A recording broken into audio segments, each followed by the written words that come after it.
जेवर में जीएसटी के अधिकारियों ने छापेमारी की तो व्यापारियों ने दुकानें बंद कर दी। जीएसटी अधिकारियों से जेवर प्रेस की टीम ने बातचीत की और उन्होंने व्यापारियों के लिए संदेश दिया, लेकिन उससे पहले व्यापारियों ने जीएसटी अधिकारियों पर जो आरोप लगाए हैं वो सुनाते हैं।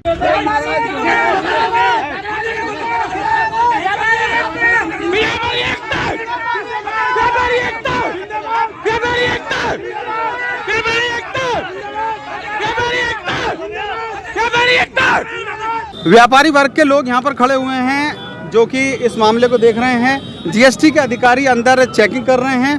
क्या चल रहा है अंदर, क्या कहेंगे इस पूरे मामले को लेकर?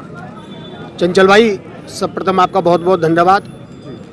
जेवर व्यापारियों के साथ जो 3 दिन से बर्ताव हो रहा है, एक व्यापारियों को चोर समझकर उनके साथ जो अमानवीय व्यवहार, जो हमारी जीएसटी के अधिकारी हैं उनके साथ जो आया हुआ स्टाफ, जो पुलिस का स्टाफ है, उनको ऐसे लताड़ रहा है जैसे किसी कुत्ता बिल्ली को भगाते हैं। जीएसटी के अधिकारी आए हैं, उनका हम स्वागत कर रहे हैं, उनकी बात समझ रहे हैं, उनसे अपनी बात कह रहे हैं, लेकिन जो उनके साथ स्टाफ है वो उनकी सुरक्षा के लिए, न कि व्यापारियों को धमकाने के लिए है। मैं आपके चैनल के माध्यम से आपसे पहुंचाना चाहता हूं, जो भी इनके साथ स्टाफ है उत्तर प्रदेश पुलिस का, जो अमानवीय व्यवहार व्यापारियों के साथ हुआ है, उसका जेवर व्यापारियों में बहुत ज़्यादा रोष है। अगर इनका ये स्टाफ नहीं चेंज हुआ तो जेवर के व्यापारी सड़क पर आमादा होंगे और जेवर चौराहे को पर जाम करेंगे, पूरा बाजार बंद होगा। ये चैनल के माध्यम से आपको मैं बताना चाहता हूँ, व्यापारियों में बहुत रोष है। हम इनको, इनके अधिकारियों के खिलाफ नहीं है, आए तसल्ली से बात करें, हमको अपनी बात समझाएं। मैं इनको एक सोल्यूशन भी दिया है, आप एक जेवर में आने से पहले कैंप का आयोजन करें, सभी व्यापारियों अनाउंस करके हम उसको बुलाएंगे, आप अपना विषय उनको समझाएं और आप उनकी बात खुद सुने और अपनी बात उनको समझाएं। पर ये उनके साथ जो गलत व्यवहार, बदतमीजी का जो व्यवहार इनके स्टाफ के द्वारा हो रहा है, ये व्यापारी वर्ग बिल्कुल भी सहन नहीं कर पाएगा। इसके लिए हमें किसी हद तक जाना पड़े, हम बिल्कुल तैयार हैं। तो व्यापारी वर्ग के लोग हैं, बता रहे हैं कि कुछ सलूकी की गई है इन लोगों के साथ में। बात करते हैं, अंदर चलते हैं अधिकारियों से। जेवर की एक दुकान पर जीएसटी के जो अधिकारी हैं, जो चेक करने के लिए आ रहे हैं, उनके द्वारा यहाँ पर कार्रवाई की जा रही है। अंदर चलते हैं, थोड़ा बात करते हैं अधिकारियों से, ठीक है, क्या कुछ यहाँ पर चल रहा है। तो जो अधिकारी हैं जीएसटी के, वो यहाँ बैठे हुए हैं। व्यापारी वर्ग के भी कुछ लोग हैं जो बात करने की कोशिश कर रहे हैं। सारी चीज़ों का मिलान हो गया और जांच समाप्त हुई। इसमें कोई समस्या नहीं और किसी को घबराने की एकदम जरूरत नहीं है। रैंडम जांच नहीं हो रही कि किसी की दुकान में जाके कोई जांच कर लेगा। जिस दुकान का हमें माइनस मिला हुआ है, इंस्पेक्शन और सर्च सीजर का डॉक्यूमेंट, सिर्फ उसी दुकान में जांच होगी। ऐसा नहीं होगा कि पूरे बाजार की जांच हो जाएगी। और जो इतना पैनिक क्रिएट हुआ पड़ा है, आप लोगों से अनुरोध है कि आप लोग अपनी दुकान खोलें और अपना काम करें। और जब तक आप कोई ऐसा एडवर्स चीज़ नहीं करेंगे तो आपके खिलाफ कुछ भी नहीं होने वाला है। ठीक है ना। और कोई जानकारी चाहिए तो बताइए। बस यही है कि कोई पूरे बाजार में अफरा तफरी का माहौल है। से हमारी तरफ से आप लोगों को आश्वस्त किया जा रहा है, किसी भी व्यापारी को घबराने की कोई जरूरत नहीं है। और अपना व्यापार नियमित तौर पे करें, जैसे कर रहे हैं वैसे करें। आप अब सुबह से पता लगता है कि आप लोग दुकान बंद कर दिए 10 बजे, शाम तक बंद किए हुए हैं, आपका व्यापार प्रभावित हो रहा है, जबकि आपसे कोई लेना देना नहीं है। अनावश्यक आप लोग पैनिक ना क्रिएट हो, अफवाह भी ना फैलाएं, सुचारू रूप से अपना व्यापार करें। और जिसके खिलाफ जांच भी हो रही है, तो अगर एडवर्स तथ्य मिलेंगे तभी उसके ऊपर कोई कार्रवाई होगी ना। जब कोई एडवर्स तथ्य नहीं मिलेगा तो कोई कार्रवाई नहीं होगी। दूसरी चीज़ है, अगर छोटी दुकानें हैं, अगर वो रजिस्ट्रेशन के दायरे में नहीं है, जैसे कि अगर कोई माल आप बेचते हैं, उसकी सेल, उसका दायरा 40 लाख रुपया है सालाना।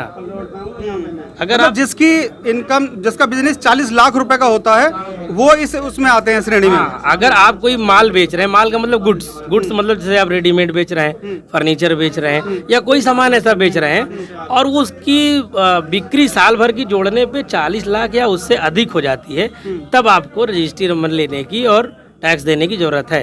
अगर उससे कम का आपका व्यापार है तो आपको कोई जीएसटी नंबर लेने की जरूरत नहीं है। आप ले सकते हैं, सो मोटो आप ले सकते हैं, क्योंकि सरकार की भी महत्वाकांक्षी योजना है कि आप जीएसटी पंजीयन लें, जीएसटी के दायरे में आए, और आपको 10 लाख रुपए तक का व्यापारी दुर्घटना बीमा योजना मुफ्त में मिलता है।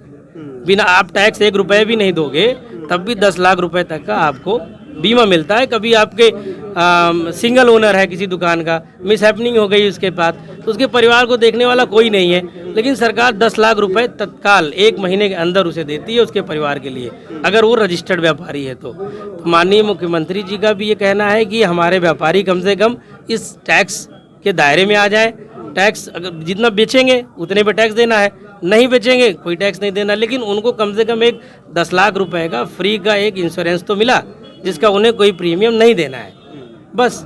और पैनिक करने की कोई ज़रूरत नहीं है, ये आपके ऊपर है। अगर आपका व्यापार 40 लाख से ज़्यादा का है तभी आपको लेना है, और उसके नीचे आपकी इच्छा, आप लेना चाहें तो लें, नहीं लेना चाहें तो ना लें। लेकिन लेंगे तो बहुत सारे फ़ायदे हैं आपको, जैसे व्यापारी दुर्घटना बीमा योजना है, आपको मुद्रा योजना के तहत लोन आसानी से मिल जाता है। आपको कहीं रजिस्टर्ड पार्टी को माल बेचना हो तो आपको बिल ढूंढने की जरूरत नहीं है, क्योंकि आपके पास खुद ही बिल है, आप बिल काट के अपना काम ले सकते हो। कहीं ठेका कॉन्ट्रैक्ट आपको लेना है तो बिना GST नंबर के आपको वो भी नहीं मिल पाता है। तो अपना व्यापार बढ़ाने के लिए आपको GST नंबर लेना ज़रूरी है। अदरवाइज़ आपको नहीं लगता कि हमको हमारा छोटा काम है, हमारी उतनी सेल बिक्री नहीं है, तो आपको कोई बाध्यता नहीं है, ना आपको कोई प्रेशर है उसके लिए। ये कब तक चलेगी ये प्रक्रिया, या कंटिन्यू रहेगी ये आगे? नहीं, कंटिन्यू नहीं रहेगी, लेकिन अभी हम लोग भी नहीं कह सकते, क्योंकि हमको तो ऐसी कोई सूचना नहीं कि कब तक चलेगा। तो GST से संबंधित अधिकारी हैं, बता रहे हैं घबराने की कोई ज़रूरत नहीं है। GST के जो फायदे हैं वो भी आप लोगों को बताए गए हैं, तो पैनिक होने की ज़रूरत नहीं है, बाजार बंद करने की ज़रूरत नहीं है, आप लोग आराम से खोल सकते हैं। और जिस श्रेणी में ये GST का प्रावधान है वो भी बताया गया है, किन किन लोग GST ले सकते, क्या फायदे हैं उसके, आपको जानकारी दी गई है इस वीडियो में। नितेश चौकर के साथ कुमार शर्मा, जेवर प्रेस के लिए।